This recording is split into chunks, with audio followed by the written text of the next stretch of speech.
Welcome everybody. I've messed up our overlays. What the fuck have I just done? I was looking for the hide button. Where's the hide overlay button? It's on the bottom. No. Well, I was at the bottom. I need to stretch this out. We've got Cloud9 versus Fnatic. I even looked around for the hide button before I cut in. I'm like, I think I just clicked it. What did I click? I clicked show and on. The bottom show and ons. I thought this was hide title. It was hiding. Yeah, well, it was close. It was a good try. I actually scrolled down to the bottom and it doesn't go down to the hide title. That's weird. That's never happened to me before. Lesson learned. Keep this window as big as possible. Yeah. All right, Hi guys. Well, so Cloud9 versus MYM. Our first game today was not postponed. It was actually a DQ. NextKZ didn't show up. Yeah. Apparently had some lantern in their home country. So. Yeah, and forgot to use one of their wild cards. Yep. So we got a walkover for game one, but game two of the day, Cloud9, MYM. Cloud9 pretty heavy favorites coming in here, gods. I think. They are, but MYM's always a team who I feel like on their good days can play really well, and actually can compete with a lot of the top teams. Yeah. They've had some close games against Sigma, against even what is their record right now? Let's take a look at the grid, actually. I'm curious. I don't think their record's too good, but I don't think their record's a good, accurate portrayal of how strong they are. They're 4-7. 4-7 in Cloud9. They're 7. Wow, Cloud9 are doing really well so far. Cloud9's they're beast mode right now, and they haven't had too many of their tough matches. They've beaten one or two tough teams, I want to say, but it's going to be an interesting race. Alliance have finished all their matches. That's the big story for me. They're 11-4. They're done. So the question is, can the other teams beat that? Because right now you've got, I think there's 5 or 6 teams with less than 4 losses. So you've got Na'Vi with 1 loss, you've got Empire with 1 loss, VP with 3, Fnatic with 3, and Sigma with 4, and then Roxkiss with 3. So these teams still have to verse each other quite a bit. So I think I posted on Twitter, I think Alliance have won enough games to make it to the LAN finals, or at least maybe tie for 4th place. It's possible. Empire are the ones that are just in an amazing place. 10-1 with 11 games. So they've got 4 games left. They could throw half the games they have left and still make it to the top 4 probably. So their remaining games are tough-ish ones. Like they're versing, I think, like Fnatic, Sigma, maybe even Roxkiss. So they're all decent teams they're versing left. Like they're not versing any of your Insanes, TRs, or Wares, but it's the same time, chances are they're going to win at least half of them. Right. And then they're guaranteed 12-3, you're in the playoffs. So yeah, wow. Well, there you have it. So this should be an interesting game. We'll see how MYM want to do it. Yeah. Let's see if I can. Whoa. See if we can handle the really different. Did they update something perhaps? All right, you want to click the pick right in the middle. Yeah. It just definitely looks quite different to me. But we'll get ourselves in the draft. Yeah. Before I break anything more. So MYM, they started off with the first pick, Lycan, and Cloud9 grabbed themselves the Batrider Dazzle, and of course it was a Nyx Assassin's second pick from MYM. So Lycan making another showing here, gods. He is hot to trot. Yeah. You'll be happy to see a Dazzle, though. Oh, yeah. Always happy to see Dazzle. And I just love Dazzle whenever he shouts his name. That's my favorite. That's my favorite part about casting Dazzle games. It's the Dazzle. He has some pretty good just voice acting in general. He's got some pretty good lines. Yeah. My shady vows. You would know them all. I only know some of them. I do play a lot of Dazzle, though. But I guess so Cloud9 willingly give up the Lycan here. So they were willing to trade this for for the Batrider plus Dazzle picks, since they had that last ban. And yeah, I mean, we're kind of at that point right now that sort of to complement what K-Pop Tosis said in the studio yesterday, we're at that point where we're later on in the patch and teams kind of have it figured out. They know who the scary heroes are, and there just aren't really enough bans. Ember Spirit, Visage, Naga, and Ancient Apparition, those are 4 scary heroes that have all been very relevant in this patch. And so is Lycan, so is Batrider, so you kind of have to just hedge your bets a little bit. Who do you really not want to play against? And I think these bans make sense, especially against Cloud9 from MYM. And, I mean, nobody wants to play against a Naga AA either, so they had to let the Lycan slip through, and I think Cloud9 will be at least semi-equipped to deal with it now that they've picked up Doom. I think MYM in a lot of their wins have been heavily relying on that Naga. They've been doing that TZ style, solo mid Naga, Rat Dota all the way. Rise has been playing it pretty well, and that's something which I think Cloud9 just say, screw it, let's give him a Lycan. We can deal with the Rat Dota. Especially when you get a Batrider. Batrider, one of the better heroes at locking Lycan in place, can go Lasso obviously going through BKB, also just has that long range initiation. So you think you're safe pushing out a lane, Batrider comes in from the trees with a blink Lasso and you're straight up dead. So yeah, and Dazzle's not too bad against Lycan. If you can use a defensive ultimate, it limits some of the damage that Lycan does, at least early on.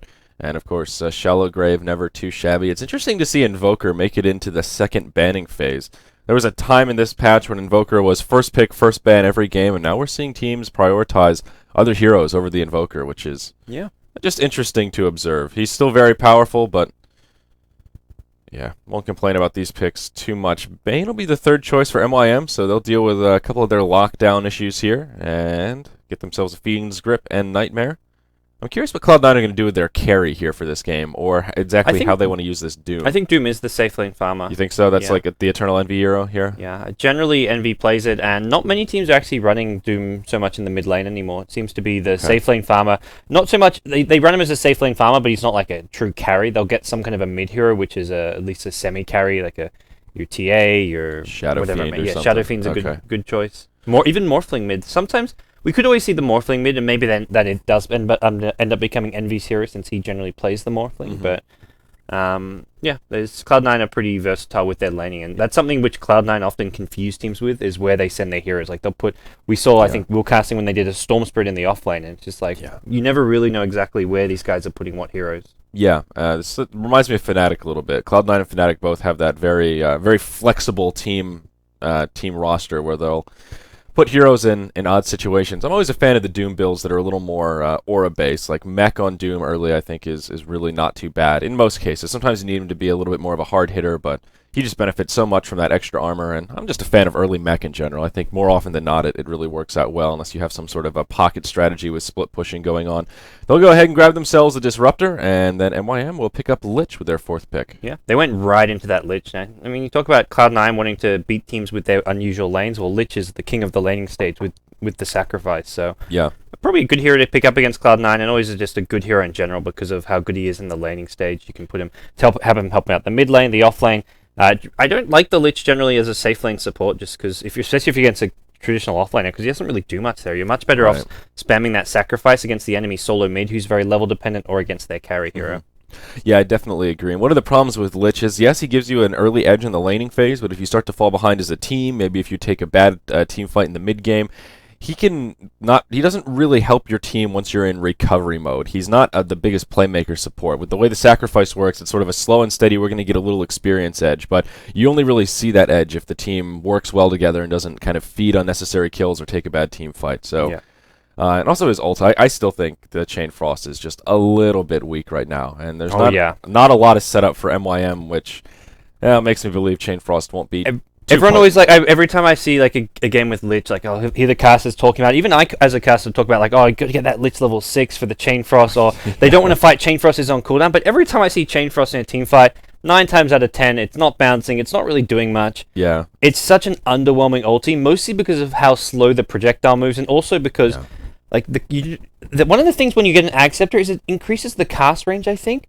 What do you want a longer cast range for? It's just more time for the enemies to split up. Like, honestly, if I'm playing a pub game, I go Blink Dagger and Lich just so I can cast Chain Frost from melee range, because then they can't split up in time. Like, it's one of those spells which just, the slow projectiles, Aghanim Scepter should make the projectile move zip faster. Around. I totally agree. I think that would make it so much more potent, make Ag's actually viable on Lich, and just make him a lot more scary. But we'll see Cloud9 go ahead and grab a Luna. MYM did ban out the Morphling, probably a smart call. They've been running that a fair bit. And they'll just go back to their roots, probably an Eternal Envy Luna. So does that mean it'll most likely be a Sing Doom here? Yeah, could well be. Unless we see Doom go towards the offlane. But Batrider is the Bone 7 hero. This guy, he was the one starting the Mask of Madness build on this hero, and loves to even goes for that Boots of Travel Rush a lot of the time, so often doesn't even go straight Blink Dagger, but we'll see if he's going to stick to that traditional build of his where he goes Boots of Travel, then Blink Dagger. Yeah, so a pretty solid roster for Cloud9 overall. Dazzle and Disruptor together. With those two supports, you do lack a little bit of the hard crowd controls. You know, there's no Nyx Assassin, there's no Bane with a really solid stun, so that is one thing that they lack, but two very scary supports. Disruptor with his positioning tools, his semi-lockdowns with the Static Storm and Kinetic Field, and Dazzle just works really well with Luna. There's always that statistic I like to go back to on this patch where Dazzle and Luna have a pretty high win rate when paired together, but neither of them have a particularly high win rate by themselves. So they're just a potent combo. Most of it, we assume, comes from the weave, and then in the late game when the bouncy glaives are going crazy, you've got a lot of physical damage, a lot of minus armor, and the synergy is just kind of there. So all in all, I think a pretty well-rounded draft. Is there like a big sample size for that, or is that just it's decent. I haven't checked it in the past week or so, but it's at least like 50 games or so. Okay. It's solid enough, and it's something like a 70% win rate that they have together versus the 52, 53 individually. So it's pretty significant, and it's not just one team that does it either. It's a sample spread, a multitude of teams. Ooh. But there we go, Centaur. Wow, a very tanky team for MYM with Centaur and Lycan. Yeah, so they got. Yeah, I'm surprised they got the Centaur and they had the Nyx already. So it looks like we may see. Nyx mid or Centaur mid? Yeah, I'm thinking Nyx mid. Maybe they're putting Doom mid even because it is going to be up against a. So they'll put Centaur mid against the Doombringer melee on melee. So yeah, is a possibility. Although I haven't seen much Centaur as a solo mid, but hey, well, still possible, I guess.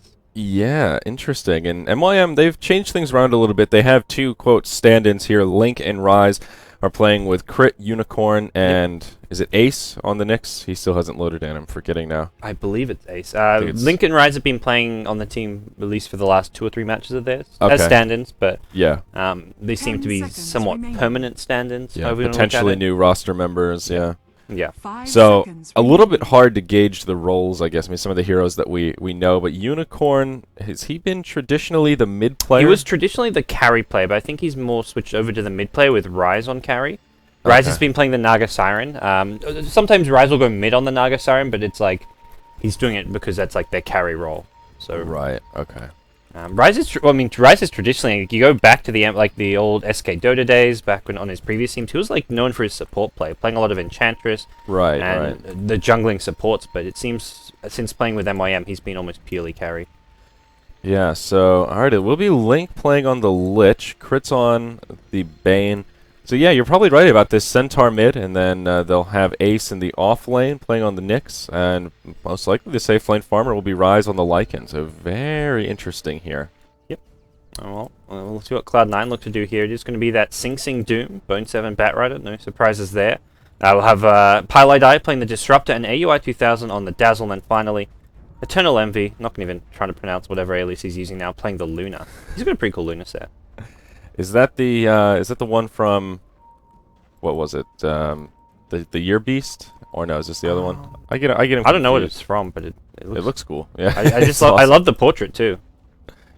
Yeah, I think I just like it because of the portrait, to be honest. I honestly I never seem. I mean, this one I can notice significant difference to, like mostly because of the mount, but I'm never that big on cosmetics. So to me, that's just like, oh, it looks like Dazzle. It doesn't look like a different kind of Dazzle, or oh, it just looks like a Doom. Yeah, it doesn't look like a different kind of Doom. But I only noticed this Luna because of the different portrait. Yeah, you know, it's funny how some people really like looking at cosmetics, and other people are just like, yeah, I really don't care. I'm sort of somewhere in the middle. I don't care that much, but every so often I see like there are some really cool Doom sets where I'm just like, man, that makes me want to play Doom. He looks so cool right now, but Sing Sing, he's going to go standard. All he's got is a common set of bracers on his Doom. So we're going to keep it standard for us here today. Yeah. Lycan looks like he's trying out for like a movie role or something with this cloak of his. Oh yeah, I like the Lycan hairdo, the comb over Lycan. Yeah. Is it Comb of the Great Grey? Yeah. Why do you call it comb? It's like there's not a comb in his hair. It's being combed. Oh, that hairdo is crazy. It just makes him look old. He looks too like old and sophisticated to be the Lycan. I think of Lycan. Well, he's got the jacket to go with it. So. Oh yeah. What did you say? He's going to be on a movie? Yeah, he looks like he's trying out to be like, this could be Sean Connery as Lycanthrope. If Dota 2 was a movie, Sean Connery would play the Lycan. It looks to me like a robe that Santa Claus would wear. Every time I see it, I think it's a Christmas cosmetic. That's true. Yeah. Definitely goes with the old man theme. Yeah, yeah. The Pylai will start out in the mid while Sing Sing tries to grab a good creep to devour in the jungle. And he'll be able to pick from the Dark Trolls or the Alpha Wolf, it looks like. Then there's going to get some Mud Golem spawn. So an Alpha Wolf, not too bad. That'll up his last hitting, his damage, and get that crit, of course. And a pretty standard strategy here from Cloud9, but always nice to get your support, a little bit of extra experience, and then give Doom a small edge once he moves into the lane. He's going to hang around even to stack this once. So this is just efficient use by Cloud9. Gets Disrupt up to a fast level 2, and Disruptor can actually benefit decently from having the fast level 2. Means he has Thunderstrike as well as the Kinetic. Well, Kinetic Field he didn't go for Glimpse, so it means he just has 2 spells for when he does go look to support a lane. Yeah, this is usually you see Glimpse, that kind of primary ability, but I guess Pylai switching it up a little bit here. One of the things about Thunderstrike that a lot of people don't realize is it's not about the damage, but that first level value point gives you vision while it's a debuff on your enemy. So that first value point is particularly valuable, not just for the damage, but giving you that scouting intel so they can't fog you. Yeah, no, yeah, you want them to start running away, then you glimpse them back. The damage is really nice, so it used to only be the 3 ticks. Now it does the 4 strike. So the level 1 damage is actually pretty insane. 160 magic damage. Yeah, that's a lot. Not many spells do that much at level 1. Yeah, very true. So Bone 7 in the off lane here. And everything looks pretty standard on his front. Taking a look at the ward situation. He does have an observer down right here blocking this difficult camp. And there is a sentry down, but just barely out of range. So he'll get some nice intel and also block that camp. So kind of a double win right there. MYM do have their initial ward down. Give him some bottom rune coverage. And Bone 7 seems to be doing all right to get things out of the gate. He's partway into level 2, creep kill under his belt already. Yeah, I really like this observer, the one you just mentioned, because you can see it stops him from going for the double pull. So something that as a dire offlane you want is the creeps pushing to your tower. If they think they can double pull, your wave gets pulled back. Just single pulls don't generally deny the creep wave. As completely missed the first blood there. Oh, I should have bailed you out, my friend. That's alright, that's my fault. Luna gets a kill on the Nyx assassin, and that's, well, Cloud9 striking first. Yep, I caught the tail end of it. Basically a classic case of the 2v3, Hastery on the Disruptor that he got at the 2-minute mark. Rotated up, and they were just able to pick him off. One last Lucent Beam did the dirty. Bottom lane Unicorn. He's looking to zone out Bone 7 as much as possible. Bone 7 already hitting level 3.5 though, so not really. They haven't managed to do a good job of actually preventing this offlaner from getting much of this lane. You look at Ace, he's hitting level 3 soon, but he's already been picked off by playing too aggressive in the offlane. Yeah, and Lich has just been hanging out in the top lane here, of course, being played by Link. He's now level 3, using that sacrifice to his heart's content, but sort of like I was mentioning, even though Lich has been denying experience from Eternal Envy, the fact that Ace has already conceded a death and EE got the kill, it's kind of made up for most of the experience that Lich has stolen. So he has an impact, but I see Lich as just a kind of a lackluster hero right now in general, just because of right there, it's pretty easy to negate the damage he's done so far in the first few minutes. Yeah, exactly. You slow down the Luna farm a bit, but then you get one kill. You still getting enough farm on Eternal Envy that it doesn't really matter enough that you pick the Lich. Eternal Envy is suffering in CS though. He only has 10 last hits, and if you compare that to the 20 of Doom or even the 22 of Centaur, EE definitely has some catching up to do, and that First Blood bonus gold is actually a much needed boost, and he's still only number 4 on net worth. So maybe that Lich is having a little bit more of an impact, or I haven't been paying attention to this top lane as much as I have the mid, but maybe he's just been whiffing on a couple of these last hits here and there. Mid lane Doom, I mean, looking pretty good as far as CS goes, like you said, and well, something Cloud9 are doing a great job of, as they always do, is getting a lot of those stacks off in the jungle. That's going to allow Batrider to rotate out of the spot lane when he's ready, farm this big giant stack, and get himself a lot of good farm out of that. Yeah, it looks like it's a 3 stack right now, so I think it's even 4. Is it a 4 stack? I always have trouble telling when there's a lot jumped on top of each other. So you're definitely right, though. It's always good to see here. Coming into the 5-minute mark, they've got a huge stack set up already. And that just makes Bone 7's life so much easier. It takes a little bit of pressure off of him in the lane, and he knows that, okay, in a couple of minutes here when things get rough, I can just retreat into the jungle. That'll be an easy kill. And, up top, Lich. He'll get picked off once again. I get another kill they made. Looking for Ace possibly as well here, but with the glimpse already used, they're not going to get another one out of this. So back off for now, and MYM, well, this offlane is just not working for them. The dual lane, like, it seems to like dual lanes are nice and all, but as soon as that disruptor comes in, he spends a lot of time stacking in the jungle, then he comes in a bit later on, and then you find the kills. They're trying to force out a Carapace here on Ace. Envy just constantly cancelling the Lucent Beam. Wow. And Ace going to throw an Impale here. He needs to time this Carapace for the Lucent Beam. He does do so, but Envy, he fake pumps it, so he'll get away, but Envy smartly doesn't actually use the Lucent Beam. Yep. So still Nyx struggling quite a bit now. Not only have both him and Lich conceded a death, but actually, never mind, I take that back. Nyx is doing pretty well in CS. He has 14 last hits right now. Luna only at 18. Yeah, so that's the Lich impact to just deny the wave back and give him safer farm under his own tower. They are looking for this Lich here. Stampede has been used. That's actually to try to look for a kill mid lane, but Sing's going to be okay. I like an actually ulting for it, but Sing survives, and yeah. So Bone 7 has now retreated to the jungle, though. He's going to start playing with this stack. He'll stack it one more time, and then he will start to clear it out. Meanwhile, up top, looks like a fight could break out. Ace actually takes a fair bit of damage, a shadow wave to the face, but they'll retreat to behind the tower and be just fine. This tower won't be alive for too long, though. EE starting to land the last hits, and I think it'll at least get into deny range here. Or no, perhaps not. No, I don't think he wants to put in deny range. It's not going to work to his favor, and AUI going to go back, do another pull here. If he wants to maybe go for a push, you can just go for a little single pull, get a big creep wave up. Bone 7 has Farm that giant stack, gets up to 2.1k gold. Wow. Just a little short of his blink dagger. That's a bit annoying because like you want your blink dagger, but you also want to get a smoke. So I think he's gonna heal up and maybe just he'll wait for the 30 seconds to get that blink dagger gold and maybe smoke with the disruptor. Yeah, disruptor buys the smoke for him. There you go. So it'll be about 5 gold, and that's a pre-7-minute blink dagger on Batrider. That's pretty darn speedy considering he hasn't been involved in any kills. No towers have fallen. That's really darn quick. Yeah. Absolutely, and now he's going to go straight into looking for a kill. Maybe the Lycan mid, who did use his ulti, so that's on cooldown for another 20 seconds. Yeah. And he does have to be a little bit concerned for... Now, a Blink Dagger did come out for MYM as well. Centaur just picked his up. That's a wonderful Centaur timing as well. He doesn't have much else under his belt, just Boots of Speed as well as a Magic Stick. Yeah. But he can start moving around now as well and try and be a counter-initiation tool. The smoke's already been used by Pylai Die and Bone 7. It looks like they will take heed to your advice and rotate towards the mid lane. Unfortunately for them, though, Lycan has moved into the jungle. Though he may show himself. Nope, they'll just go ahead and rotate towards the top lane. Yep. Batrider, Firefly in. He'll get vision just soon enough here. Probably. Oh, he's going to go on the Nyx Assassin. Gets him before the Carapace. No Lucent Beam coming just yet. Needs to actually get this kill. They're not going to do so. He goes down first himself. Wow. Going on that Nyx Assassin, possibly a mistake here. We're going to see the Eclipse get thrown out here, looking for the Centaur. He can't actually blink right now. He can in a second. Going to throw the Stampede. They did kill the Lich. Glimpse going back in now. And Centaur directly into 3 heroes here. Does pop off a Stomp. Double Edge. He'll bring down AUI 2000 with him. Makes the best of a bad situation. 3 for 2 trade at the top lane. Cloud9 only coming out slightly ahead of that one, but they'll get a T1 tower as well. Disruptor. Pylai Die actually getting the last hit as well. Yeah, a little bit sloppy from Cloud9. I don't know if that was a miscommunication or what. Looks like they'll go on to crit here. Kinetic Field just barely off the mark, and that'll be enough for the Bane Elemental to make it back to that Tier 2 tower.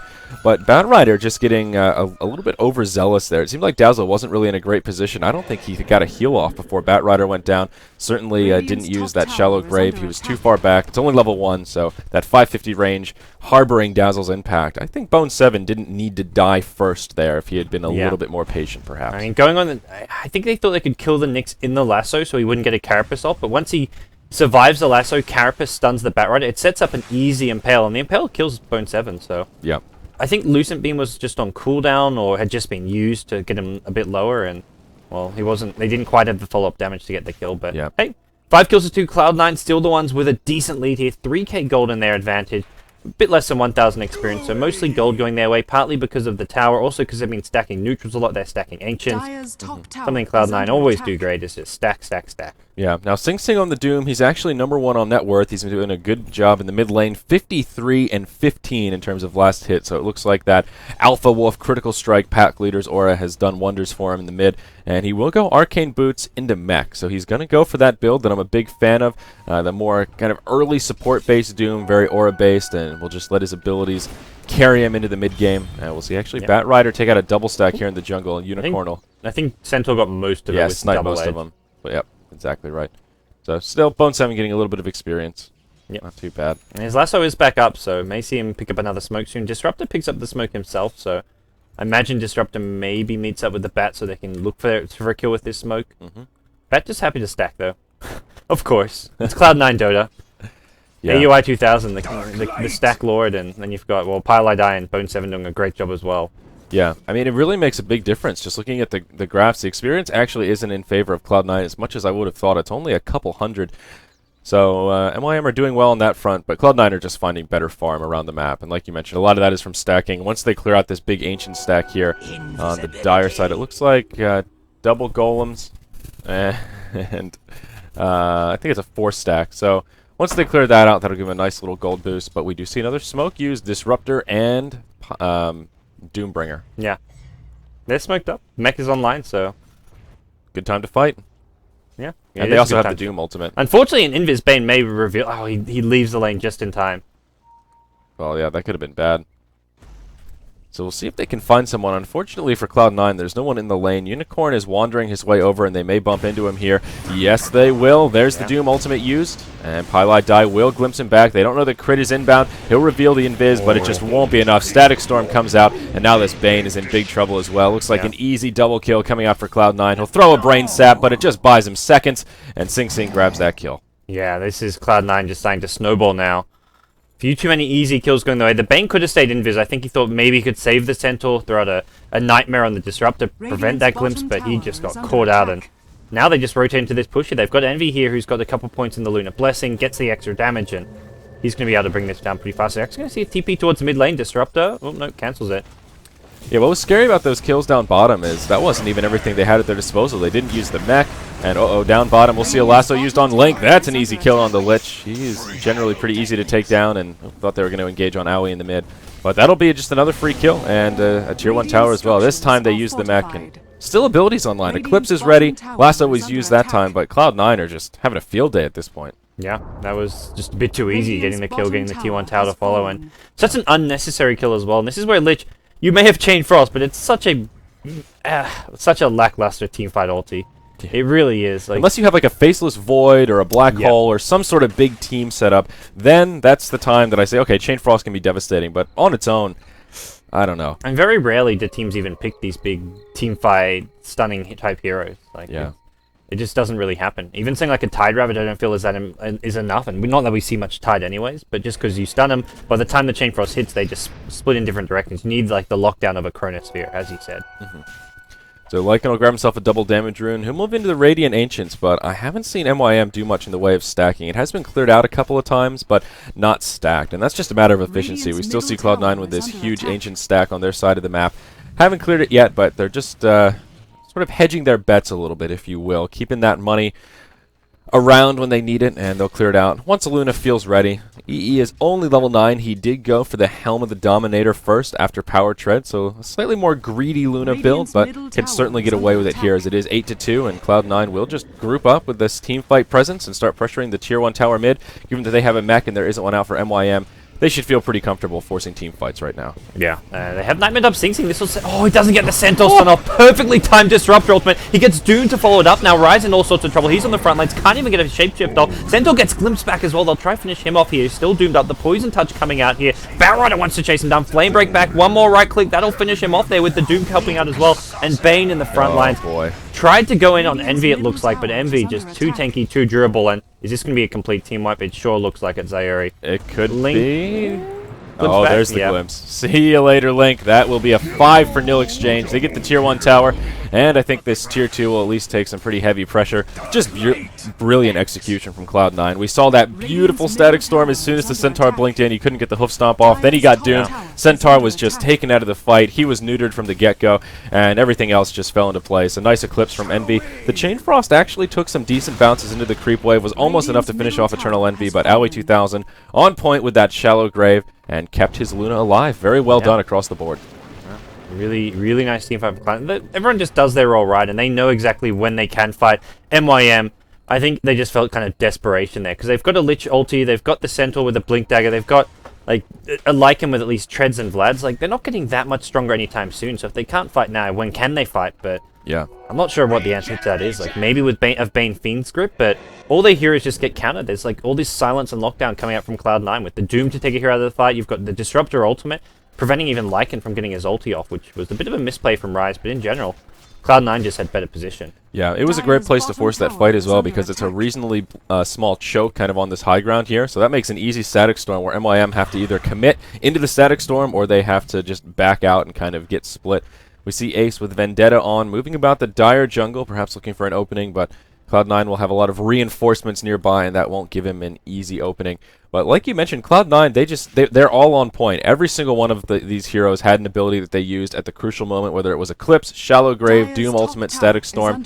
Everybody was just on point. MYM didn't seem to be quite prepared for that. I mean, Centaur didn't even get his ultimate off because he got doomed straight away. Stampede would have been maybe not a game changer, but could have been huge right there. Bane doesn't even have Fiend's grip yet. He's only level 5. Yeah, it was kind of what Lycan almost needed in the front lines, because he got caught in the Disruptor ultimate. Yeah. Static Storm, that's the word I'm looking for. I always forget what spells are called. He got caught in that without his ulti on, and the extra movement speed from a Centaur ulti may have been able to get him out of there, but wasn't there for him. And now Cloud9 get further and further ahead, and they've got a 4-star from the Batrider, starting on a BKB with an Ogre Club.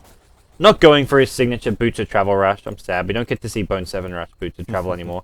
Tranquil Boots are just so good. The 90 movement speed when they're not broken is so nice. And even when they are broken, they're still better than other boots. Like, as far as movement speed goes. Not to mention you get the plus armor. Yeah, the armor is what's really nice. And Tranquil, they're just a good value. They're rather cheap compared to some of the other boots as well. So just all around a solid item. They're hard to pass up. BOTs are when you're really feeling rich. Cloud9 will group up, take out the top tier 2 tower, and they may have to trade a tier 1. No, perhaps not. Down bottom, Bone 7 will be there to defend. Unicorn gets lassoed back. He does burn the Stampede. That port comes in from Eternal Envy. Ace inbound as well, and they may be looking to turn this around. No, he'll just blink out. And Ace, he'll have Vendetta on for plenty of time. He'll grab that double damage. They know he's inbound. Is there any detection? No, there's not. They're just going to settle for Unicorn. Nice flame break, but he'll use an even better hoof stomp, and that'll be enough for him to get away as he blinks one last time. Yeah, gets the double blink escape, and now it's Cloud9 look like they're picking up Roshan here. They want to go for this one. I think realizing Centaur Stampede's on cooldown. Centaur just not in fighting condition here with after all the damage he took, so yeah, they're right in thinking like they can get an easy Rosh here. The mech comes by as well. They've got the Dazzle Shadow Wave. Yeah. This will be easy. And MYM just don't have a scary teams in terms of going into the Rosh pit. There's no Naga Siren, there's no Black Hole, there just isn't any big AoE, ultimate, or teamfight presence that Cloud9 should be afraid of right now. So, yeah, like you said, an easy Rosh, and if anything, Cloud9 have the advantage in the pit with that Static Storm kinetic field. MYM do not want to fight in that small choke area. Yeah. Yeah, they make their way out of there. With the Aegis now, they can just sort of go from objective to objective. And as far as objectives go, there's just the one tier 2 tower left at the bottom lane. So they're going to be probably pushing high ground fairly soon. Like, Ryze has got 3 counters like him, but at this point, I don't know. Necrobrook's not going to help you defend all that much. It's almost an item you'd rather just, at this point, where you'd almost rather get maybe a BKB. But with Doom Lasso on the other side, like... there's still so much to deal with the BKB Lycan. Yeah, there's no easy build for Lycan this game. Like you said, Necro and BKB are kind of the core items. He could go for damage, but in the mid lane, crit. Suicide. Actually, yeah, nice suicide there. Cheeky little play. Yeah. A small positive, but still. Yeah, he's still dead. Whichever way honestly, it just prevents Cloud9 from getting what, like 500 gold, but split between 5 heroes, maybe. Yeah, not a big deal, but still crit on point with the Nightmare. Tier 3 in the mid, under heavy pressure. There is a glyph available for MYM here, and they might be able to make kind of a last stand. They'll burn the glyph, but really not at an opportune time. Very little damage was coming about it, and won't mitigate all that much damage, to be perfectly honest. AUI's got earn charges. They can heal him up, and well, they're ready to start pushing this high ground once more. Batrider goes in, Blink, Lasso going to catch out Ace here. That's going to be a dead Nyx Assassin. Doesn't even get a Carapace off. Doom was used on the Lich, which means there's no Chain Frost here. Clip's going to come out. Will finish off Crit, it looks like. Does do so. Nyx immediately buying back, but I don't think he's going to be able to turn this fight around. There's just no way about it. Cloud9's Envy taking a lot of damage, but he's got the Aegis still. He's not even going to go down. This Aegis is not even going to be used here. He's just fighting, holding his ground, using the Helm of the Dominator, using the Dazzle Hills, and that's GG. They're going to tap out here, I feel. There's no way back into this game for MYM. Yeah, that was just a complete massacre. Like you said, Cloud9, they barely had to use anything. I mean, they used their spells, but everyone's back at full health. They've got too much sustain. MYM unleashed everything that they had. There's the Chain Frost flying at the end, but pretty one-sided game there. Cloud9 make quick work of MYM, 19-2 and only 19 minutes of gameplay. MYM, it's not that they played particularly poorly as much as I feel like Cloud9 were just on point with their execution. Yeah, Cloud9 just looking solid. And this is good news. I think they've got a best of 5 in like the D2CL semifinals coming up right away. Empire, yeah. So that'll be a hard series. It's good news that they're in good form, because that's a tough series for them. That's a big tournament as well with a lot of prize money at stake. Starladder, well, that's a big tournament as well, $200,000+ in prize money, but this is just qualifying for the LAN finals. And right now, Cloud9, with a win here, this makes them in a pretty good position here. Having a look at the grid, they were previously 7-2. This bumps them up to 8-2 now. They'll be playing again in the next couple of days, I believe. They've still got 4 matches left, but with just 2 losses, if they win a lot of their remaining matches, guarantee themselves a spot of the LAN final. I mean, I keep saying, like, oh, they're so close to the LAN finals. Azure Empire, Alliance could be in it. Na'Vi could be in it. Like, so many teams are still in this with a really good chance. It's just going to come down to these last few key matches. We're still gearing up for a pretty epic LAN finals for this season of Starladder. Yeah. Based on like the way the European group stage is looking with those top 4, kind of whoever makes it based on who's still in the running, I think it'll be it'll be a good one. So looking forward to it. And of course, we've got Starladder America playoffs beginning today. That'll be good. Coming up the next 3 days. So we'll have our one North American team that'll make it through. Yeah. Kicks off with EG versus Liquid. We'll actually be broadcasting that from our studio downstairs, the one you guys have seen for in the studio. So very exciting. Our first real broadcasting show with our little analysis panel and some pretty serious stats action today as well, which is going to be exciting. Cool. So what do we have coming up next? Are we on, or is it Mott that's supposed to take over? I'm not entirely sure on the third match because of the daylight saving change. Maybe us, maybe Mort. Yeah, LD and I had a little bit of a goof last night. We forgot about the CET change. Well, we didn't forget about it. We were just confused about when it actually happened. So we screwed up everybody's schedule today. So David Parker was right and we were wrong. I did the schedule like a week. I did the schedule like at the beginning of the week. And I was like, okay, daylight saving starts this week. Let's figure out exactly what day it's going to be on. I made sure it was changed on that day. And to be fair, I said, LD, when does it change? He said April 1st, and I took his word for it. So I'll throw 30th. LD under the bus. And March 30th. Yeah. But that's okay. The next match is going to be the retry versus Insane. Then we've got Insane versus Power Rangers. Insane looking to pick up their first win. Good luck to those guys. They've got some matches where the retry, hey, that's a team who only has one win. So this is the battle of the bottom. That's the tagline for this next match. The battle of the bottom. It'll be good. It'll be epic in one way or another. But, yeah, should be interesting. That'll be coming up in about 30 minutes time. Maybe us casting. Maybe not. Yeah, we'll have to see, and I don't know. See if Mott's awake since we told him the wrong time. Yep. But stay tuned, guys. 30 minutes time. We've got more Starladder Europe action coming your way in 20 minutes time. See you guys later.